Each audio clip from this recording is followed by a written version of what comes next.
ਤਾਲਿਬਾਨ ਨੂੰ ਬਿਲਕੁਲ ਤਾਲਿਬਾਨ ਨਾਲ ਪਾਕਿਸਤਾਨ ਜੋੜ ਦਿਓ, ਪਾਕਿਸਤਾਨ ਨਾਲ ਦਹਿਸ਼ਤਗਰਦੀ ਜੋੜ ਦਿਓ, ਸੈਂਕਸ਼ਨਸ ਲਾ ਦਿਓ, ਇੱਧਰ ਲਾ ਦਿਓ, ਉੱਧਰ ਲਾ ਦਿਓ।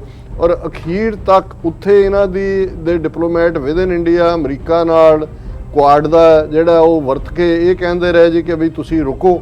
ਔਰ ਜੋ ਵੀ ਅਜੇ ਜਦੋਂ ਵੀ ਕੋਈ ਇਨਵੈਸਟੀਗੇਸ਼ਨ ਹੋਏਗੀ, ਮੈਨੂੰ ਕੋਈ ਸ਼ੱਕ ਨਹੀਂ ਹੈ ਕਿ ਇਸਲਾਮਿਕ ਸਟੇਟ ਖੁਰਾਸਾਨੀ ਪ੍ਰੋਵਿੰਸ ਜਿਹੜੀ ਹੈ ਜਾਂ ਤਹਿਰੀਕੇ ਤਾਲਿਬਾਨ ਪਾਕਿਸਤਾਨ ਨੇ ਇਹਨਾਂ ਦੀਆਂ ਕ੍ਰੀਏਟ ਕੀਤੀਆਂ।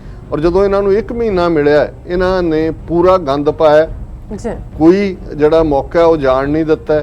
ਔਰ ਜੇ ਅਫਗਾਨਿਸਤਾਨ ਦੇ ਮੁੱਦੇ ਤੇ ਸਪੈਸ਼ਲ ਸੈਸ਼ਨ ਸੱਦਿਆ ਜਾਂਦਾ ਹੈ, ਸਭ ਤੋਂ ਜ਼ਿਆਦਾ ਪ੍ਰਭਾਵਿਤ ਮੁਲਕ ਪਾਕਿਸਤਾਨ ਹੈ, ਸਭ ਤੋਂ ਜ਼ਿਆਦਾ ਬਾਰਡਰ 2600-2700 ਕਿਲੋਮੀਟਰ ਉਹਨਾਂ ਨਾਲ ਲੱਗਦਾ। ਉਹ ਰਿਕੁਐਸਟ ਕਰਦੇ ਨੇ ਵੀ ਸਾਨੂੰ ਡਿਸਕਸ਼ਨਸ, ਉਹਨਾਂ ਨੇ ਕਿਹਾ ਜੀ ਤੁਸੀਂ ਨਹੀਂ ਆ, ਤੁਸੀਂ ਪਾਕਿਸਤਾਨ ਨੂੰ ਬਾਹਰ ਰੱਖ ਕੇ ਕਿਹੜਾ ਅਫਗਾਨਿਸਤਾਨ ਦਾ ਹੱਲ ਕੱਢੋਗੇ।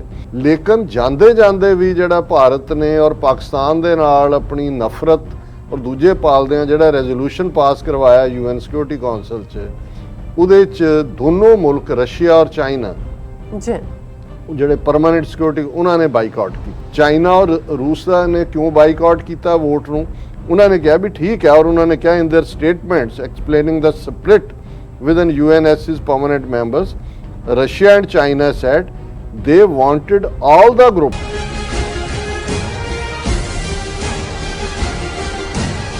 Viewers, welcome back on program. So viewers, ਹੁਣ ਆਪਾਂ ਗੱਲਬਾਤ ਕਰਨ ਜਾ ਰਹੇ ਹਾਂ ਕਿ ਭਾਰਤ ਨੂੰ ਯੂਨਾਈਟਿਡ ਨੇਸ਼ਨਸ ਸਿਕਿਉਰਿਟੀ ਕੌਂਸਲ ਦੀ ਅਗਸਤ ਮਹੀਨੇ ਲਈ ਮਿਲੀ ਪ੍ਰੈਜ਼ੀਡੈਂਸੀ ਦੀ ਜਿਹੜੀ ਟਰਮ ਹੈ ਉਹ ਖਤਮ ਹੋ ਗਈ ਹੈ। ਔਰ ਭਾਰਤ ਨੇ ਆਪਣੇ ਇਸ ਅਹੁਦੇ ਨੂੰ ਬੜੇ ਘਟੀਆ ਪੱਧਰ ਤੇ ਜਾ ਕੇ ਪਾਕਿਸਤਾਨ ਅਤੇ ਤਾਲਿਬਾਨ ਦੇ ਖਿਲਾਫ ਚੜਾਇਆ, ਉਹ ਵਰਤਿਆ। ਔਰ ਅਖੀਰ ਵਿੱਚ ਭਾਰਤ ਦਾ ਸਿਰ ਨੀਵਾਂ ਹੀ ਹੋਇਆ ਜਦੋਂ ਕਿ ਤਾਲਿਬਾਨ ਨੇ ਕਾਬਲ ਫਤਹ ਕਰਕੇ ਆਪਣੀ ਜਿੱਤ ਦੇ ਜਿਹੜੇ ਝੰਡੇ ਨੇ ਉਹ ਗੱਡੇ ਨੇ। ਸੋ ਇਸ ਬਾਰੇ ਆਪਾਂ ਵਿਚਾਰ ਚਰਚਾ ਕਰਨ ਜਾ ਰਹੇ ਹਾਂ। ਸੋ ਅਸੀਂ ਚਾਹਾਂਗੇ ਕਿ ਤੁਸੀਂ ਇਸੇ ਤਰ੍ਹਾਂ ਹੀ ਬਣੇ ਰਹਿਣਾ। ਦੇਖਣ ਸੁਣਨ ਲਿਖਣ ਲਈ ਤੁਹਾਡਾ ਸਭ ਦਾ ਬਹੁਤ ਬਹੁਤ ਸ਼ੁਕਰੀਆ ਜੀ। ਡਾਕਟਰ ਸਾਹਿਬ ਕੀ ਕਹਿਣਾ ਚਾਹੋਗੇ?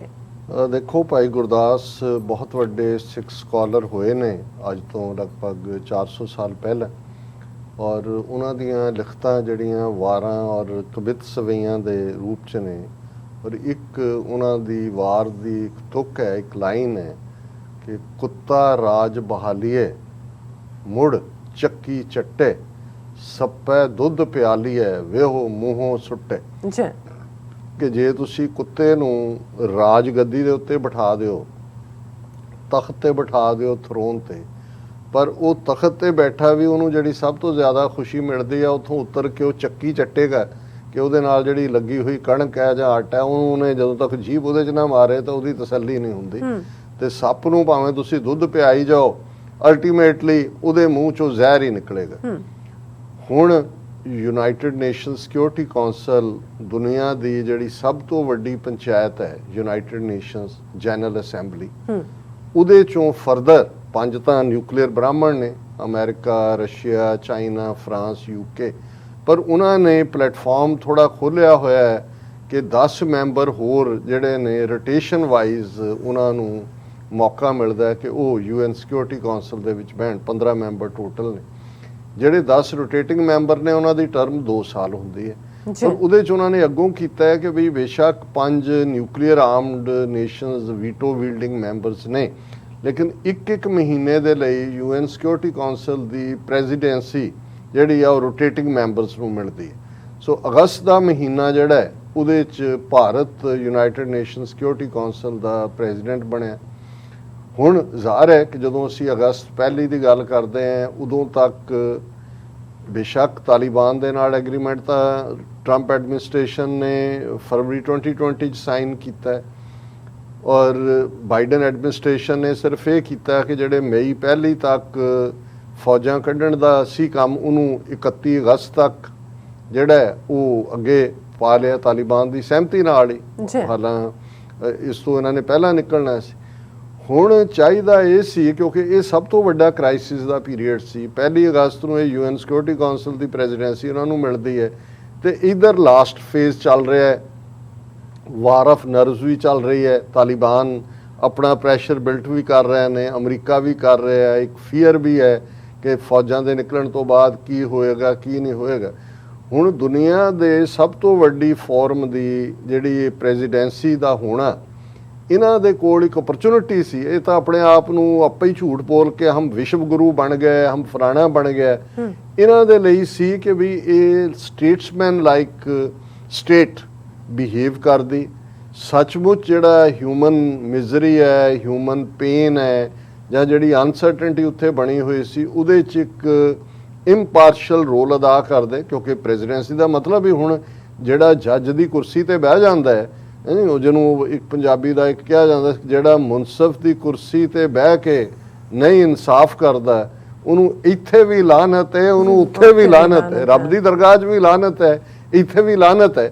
ਤੁਹਾਡਾ ਜੋ ਮਰਜ਼ੀ ਆਪਣੀ ਕਨਵਿਕਸ਼ਨ ਹੋਏ, ਜਦੋਂ ਤੁਸੀਂ ਮੁਨਸਫ ਜੱਜ ਦੀ ਕੁਰਸੀ ਤੇ ਬੈਠਦੇ ਹੋ ਔਰ ਤੁਸੀਂ 7.5 ਬਿਲੀਅਨ ਲੋਕ ਜਿੱਥੇ ਪ੍ਰਭਾਵਿਤ ਹੋਣੇ ਨੇ ਜਿਸ ਫੈਸਲੇ ਦੇ ਨਾਲ, ਲੇਕਿਨ ਜਿਵੇਂ ਇਹਨਾਂ ਨੇ 4 ਹਫ਼ਤਿਆਂ ਦੇ ਵਿੱਚ ਜਿਹੜੀ ਹੈ ਉਹ ਲਿੱਦ ਕੀਤੀ ਹੈ, ਜੇ ਪੰਜਾਬੀ ਦਾ ਠੇਠ ਲਫ਼ਜ਼ ਕਹਿਣਾ ਹੋਵੇ, ਤੇ ਮੇਰਾ ਨਹੀਂ ਖਿਆਲ ਕਿਸੇ ਵੀ ਹੋਰ ਪੀਰੀਅਡ 'ਚ ਕਿ ਸਭ ਤੋਂ ਹਿਸਟਰੀ ਦੇ ਕਰੂਸ਼ਲ ਮੌਕੇ ਤੇ ਤੁਹਾਨੂੰ ਮੌਕਾ ਬਣਿਆ। ਔਰ ਉਹਨਾਂ ਦਾ ਇਸ 1 ਮਹੀਨੇ ਦੇ ਵਿੱਚ ਇੱਕੋ ਹੀ ਫੋਕਸ ਰਿਹਾ ਕਿ ਪਾਕਿਸਤਾਨ ਨੂੰ ਬਦਨਾਮ ਕਰਨਾ, ਤਾਲਿਬਾਨ ਨੂੰ, ਬਿਲਕੁਲ ਤਾਲਿਬਾਨ ਨਾਲ ਪਾਕਿਸਤਾਨ ਜੋੜ ਦਿਓ, ਪਾਕਿਸਤਾਨ ਨਾਲ ਦਹਿਸ਼ਤਗਰਦੀ ਜੋੜ ਦਿਓ, ਸੈਂਕਸ਼ਨਸ ਲਾ ਦਿਓ, ਇੱਧਰ ਲਾ ਦਿਓ, ਉੱਧਰ ਲਾ ਦਿਓ।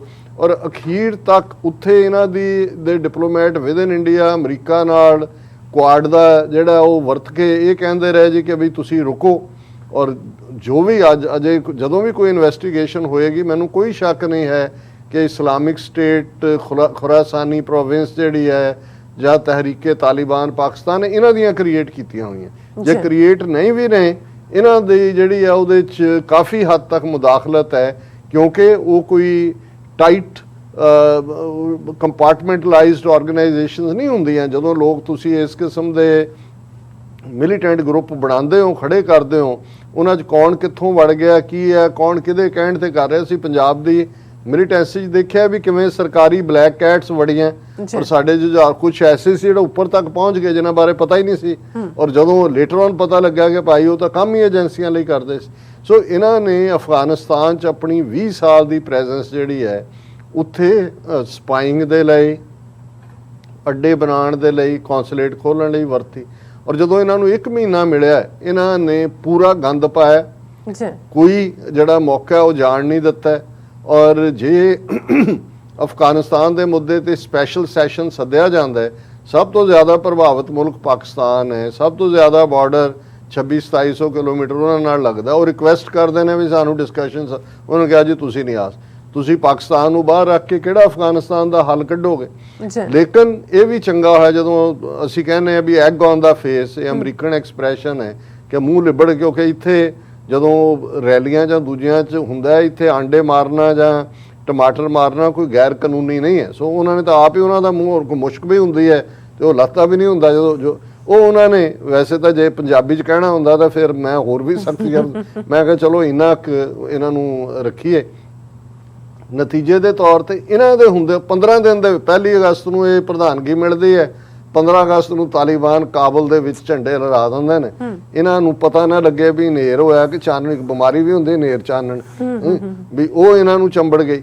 ਔਰ ਹੁਣ ਜਦੋਂ ਇਹ ਜਾ ਰਹੇ ਨੇ, ਆਲਰੇਡੀ ਅਮਰੀਕਾ ਦਾ ਲਾਸਟ ਸੋਲਜਰ ਉੱਥੋਂ ਨਿਕਲ ਆਇਆ ਪ੍ਰੀਵੀਅਸ ਮਿਡਨਾਈਟ ਤੋਂ ਬਾਅਦ, ਔਰ ਇਹਨਾਂ ਨੂੰ ਲੇਕਿਨ ਜਾਂਦੇ ਜਾਂਦੇ ਵੀ ਇਹਨਾਂ ਨੇ ਉਹ ਗੰਦ ਪਾਇਆ ਜਿਹੜਾ ਜ਼ਾਹਰ ਹੈ ਵੀ ਜਦੋਂ ਇਸ ਕਿਸਮ ਦਾ ਮੁੱਦਾ ਹੋਏ। ਔਰ ਲੋਕਲ ਜੇ ਅਮਰੀਕਾ ਨੇ ਆਊਟਰੀਚ ਕੀਤਾ, ਉਹਨਾਂ ਨੇ ਆਪਣਾ ਇਕੱਲਾ ਇਹੀ ਨਹੀਂ ਵੀ ਇਹਨਾਂ ਦਾ, ਉਹਨਾਂ ਨੇ ਉੱਥੇ ਕੁਆਡ ਬਣਾਇਆ ਜਿਹਦੇ 'ਚ ਉਹਨਾਂ ਨੇ ਚੀਨ, ਪਾਕਿਸਤਾਨ ਔਰ ਤਾਜ਼ਿਕਸਤਾਨ ਉਹਨਾਂ ਨੂੰ ਨਾਲ ਰੱਖਿਆ। ਫਿਰ ਉਹਨਾਂ ਨੇ ਟਰਕੀ, ਈਰਾਨ, ਇਹਦੇ ਬਾਵਜੂਦ ਕਿ ਈਰਾਨ ਦੇ ਉੱਤੇ ਸੈਂਕਸ਼ਨ ਲੱਗੀਆਂ ਹੋਈਆਂ ਨੇ, ਅਮਰੀਕਾ ਨੇ ਉਸ ਨੂੰ ਐਨਕਰੇਜ ਕੀਤਾ ਕਿ ਬਈ ਕੋਈ ਗੱਲ ਨਹੀਂ, ਉਹਦਾ ਹਿੱਸਾ ਬਣੇ। ਲੇਕਿਨ ਜਾਂਦੇ ਜਾਂਦੇ ਵੀ ਜਿਹੜਾ ਭਾਰਤ ਨੇ ਔਰ ਪਾਕਿਸਤਾਨ ਦੇ ਨਾਲ ਆਪਣੀ ਨਫ਼ਰਤ ਔਰ ਦੂਜੇ ਪਾਲਦਿਆਂ ਜਿਹੜਾ ਰੈਜ਼ੋਲੂਸ਼ਨ ਪਾਸ ਕਰਵਾਇਆ UN ਸਿਕਿਉਰਿਟੀ ਕੌਂਸਲ 'ਚ, ਉਹਦੇ 'ਚ ਦੋਨੋਂ ਮੁਲਕ ਰਸ਼ੀਆ ਔਰ ਚਾਈਨਾ ਜਿਹੜੇ ਪਰਮਾਨੈਂਟ ਸਿਕਿਉਰਿਟੀ, ਉਹਨਾਂ ਨੇ ਬਾਈਕਾਟ ਕੀਤਾ, ਯਾਨੀ ਉਹ ਵੋਟ ਨਹੀਂ ਕੀਤਾ। ਸੋ ਮਤਲਬ ਜਿਹੜੇ ਇਸ਼ੂ ਦੇ ਉੱਤੇ ਕੰਸੈਂਸਸ ਹੋਣੀ ਚਾਹੀਦੀ ਸੀ ਕਿ ਉੱਥੋਂ ਨਿਕਲ ਆਈ ਫੌਜ ਹੁਣ ਕਿ ਅਫਗਾਨਿਸਤਾਨ ਸਟੇਬਲ ਹੋਏ, ਇਹਨਾਂ ਨੇ ਉਹਨੂੰ ਵੀ ਪੂਰੀ ਤਰ੍ਹਾਂ ਨੈਗੇਟਿਵ ਬਣਾਇਆ। ਔਰ ਇਹਦੇ 'ਚ ਇੰਡੀਆ ਨੇ ਹਾਲਾਂਕਿ ਇਹ ਕਲੇਮ ਵਿਕਟਰੀ ਕਰ ਰਹੇ ਨੇ ਕਿ ਜੀ ਅਸੀਂ ਜਿਹੜੇ ਨੇ ਆਪਣਾ ਕੀ ਕੰਸਰਨ ਇਸ ਰੈਜ਼ੋਲੂਸ਼ਨ ਦੇ ਵਿੱਚ ਲੈ ਆਂਦੇ, ਹੁਣ ਰੈਜ਼ੋਲੂਸ਼ਨ ਕੀ ਹੈ ਜਿਹੜਾ UN ਸਿਕਿਉਰਿਟੀ, ਔਰ ਅੱਜ ਹੀ ਇਹਨਾਂ ਦੀ ਟਰਮ ਖਤਮ ਹੋ ਗਈ। Resolution demands that Afghan territory not be used to threaten or attack any country or to shelter and train terrorists and plan or finance terrorist attacks. It specifically mentions individuals designated by UNSC Resolution 1267, which includes Lashkar-e-Taiba and Jaish-e-Mohammed, said the sources, explaining why India played an active role in ensuring।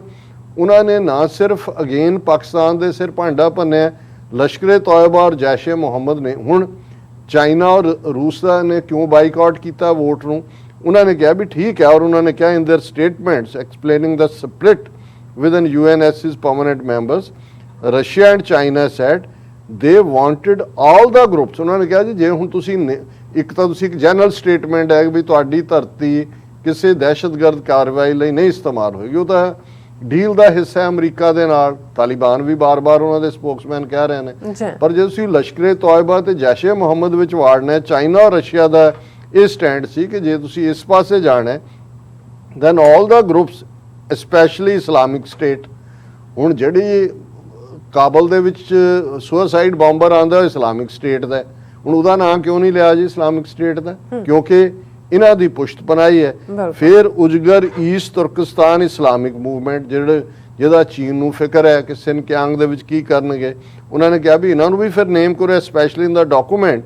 ਔਰ ਬਾਕੀ ਉਹਨਾਂ ਨੇ ਦੇ accused the resolution sponsors US, UK and France of having rushed it through a tight schedule while seeking to absolve the US of responsibility and distinguish between their and our terrorists। ਉਹਨਾਂ ਨੇ ਸੀ ਨਾ ਜਿਵੇਂ ਜੀ good terrorist, ਉਹਨਾਂ ਨੇ ਕਿਹਾ ਜੀ ਇਹ ਜਿਹੜੇ ਸਾਡੇ ਟੈਰਰਿਸਟ ਨੇ ਉਹਨਾਂ ਨੂੰ ਅਸੀਂ ਨਾਂ ਨਹੀਂ ਕਰਦੇ, ਕਿਉਂਕਿ ਇਹ ਜਿਹੜੀ ਉਹਨਾਂ ਨੇ ਉਜਗਰ ਈਸਟ ਤੁਰਕਿਸਤਾਨ ਇਸਲਾਮਿਕ ਮੂਵਮੈਂਟ ਉਹ ਚਾਈਨਾ ਨੂੰ ਬਾਰਡਰ ਕਰਦੇ ਨੇ, ਅਮਰੀਕਾ ਨੇ ਉਹਨੂੰ ਟੈਰਰਿਸਟ ਲਿਸਟ ਚੋਂ ਕੱਢ ਲਿਆ ਹੋਇਆ। ਉਹਨਾਂ ਨੇ ਕਿਹਾ ਜੀ ਬਾਕੀ ਜਿਹੜੇ ਤੁਸੀਂ ਆਪਣੇ ਟੈਰਰਿਸਟ ਜਿਹੜੇ ਨੇ ਉਹ ਗੁੱਡ ਟੈਰਰਿਸਟ ਹੋ ਗਏ ਤੁਹਾਡੇ ਔਰ ਅਦਰ ਵੇ। ਪਰ ਮੈਂ ਸਮਝਦਾ ਵੀ ਇਹ ਜਿਹੜਾ ਭਾਰਤ ਦੇ ਮੱਥੇ ਦੇ ਉੱਤੇ ਇੱਕ ਕਲੰਕ ਹੀ ਨਹੀਂ, ਉਹ ਸਾਰਾ ਇਹ ਕਹਿ ਲਓ ਕਿ ਕੋਲਿਆਂ ਦੀ ਜਿਹੜੀ ਉਹ ਖਾਨ ਹੁੰਦੀ ਉਹਦਾ ਸਾਰਾ ਕਾਲਾ ਹੀ ਤਵਾ ਇਹਨਾਂ ਦੇ ਮੂੰਹ ਤੇ ਜਿਹੜਾ ਉਹ ਤਵੇ ਦੀ ਕਾਲਖ ਲੱਗੀ ਹੈ, ਜਿਹੜੀ ਹਟਦੀ ਨਹੀਂ ਹੁੰਦੀ ਤਵੇ ਦੀ ਕਾਲਖ। ਔਰ ਇਹ ਉਹਨਾਂ ਨੇ ਘਟੀਆਪਨ ਸਾਬਤ ਕੀਤਾ, ਕਿਉਂਕਿ ਇਹ ਜਿਹੜੇ ਬੇਸ਼ੱਕ ਮੁਲਕਾਂ ਦੇ ਇੰਟਰਸਟ ਨੇ, ਮੁਲਕ ਆਪਸ ਲੜਦੇ ਨੇ ਭਿੜਦੇ ਨੇ, ਪਰ ਕੁੱਲ ਮਿਲਾ ਕੇ ਫਿਰ ਵੀ ਕਿਤੇ ਨਾ ਕਿਤੇ ਕੰਸੈਂਸਸ ਬਣਾਉਣ ਲਈ ਤਾਂ ਕਿ ਫਿਊਚਰ ਦੇ ਵਿੱਚ ਉੱਥੇ ਹੋਰ ਬਲੱਡ ਸ਼ੈਡ ਨਾ ਹੋਏ। ਪਰ ਉਹ ਇਹਨੇ ਸਾਬਤ ਕੀਤਾ ਇੰਡੀਆ ਨੇ ਕਿ ਕੁੱਤਾ ਰਾਜ ਬਹਾਲੀ ਹੈ ਮੁੜ ਚੱਕੀ ਚੱਟੇ। ਜੀ ਡਾਕਟਰ ਸਾਹਿਬ ਤੁਹਾਡਾ ਬਹੁਤ ਬਹੁਤ ਸ਼ੁਕਰੀਆ। ਸੌਖਾ ਲੈਣੇ ਬ੍ਰੇਕ ਫਿਓਰਸ ਤੁਸੀਂ ਕਿਤੇ ਨਹੀਂ ਜਾਣਾ, ਮਿਲਦੇ ਹਾਂ ਆਫਟਰ ਦਿਸ ਸ਼ਾਰਟ ਬ੍ਰੇਕ।